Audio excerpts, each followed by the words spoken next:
Selon l'ONU, il y aurait environ 300 millions de consommateurs de drogue dans le monde, dont 99 millions en Asie, 61 millions en Amérique du Nord et 37 millions en Europe.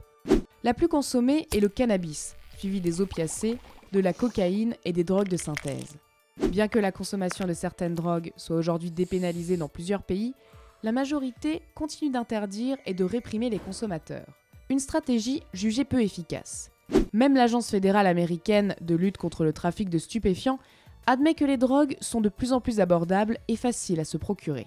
C'est pourquoi, à l'approche de la session extraordinaire des Nations Unies sur le sujet, une vingtaine de scientifiques et d'anciens chefs d'État ont lancé le même appel. Et si la solution était de dépénaliser toutes les drogues? Les partisans du oui expliquent que dans une certaine mesure, la dépénalisation a déjà commencé, notamment pour les drogues dites douces. Mais c'est aussi le cas pour d'autres drogues plus addictives. Depuis 2001, le Portugal ne réprime plus l'achat et la consommation de la cocaïne, de l'héroïne et de toutes les autres drogues. La libéralisation de la consommation alimente aussi l'espoir d'en finir avec le monopole et la violence des cartels, mais aussi avec l'injustice que la répression alimente. Aux États-Unis, 49% des détenus des prisons fédérales le sont pour des activités liées à la drogue. Au Mexique, depuis que l'armée est en charge de la lutte contre le trafic de drogue, 80 000 personnes ont été tuées et 22 000 sont portées disparues. Face à eux, les défenseurs du non craignent principalement de voir le nombre de consommateurs exploser.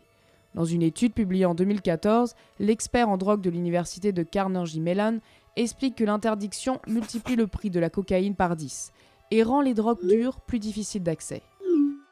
En 2012, un rapport de l'ONU estime qu'environ 200 000 personnes meurent chaque année à cause des stupéfiants.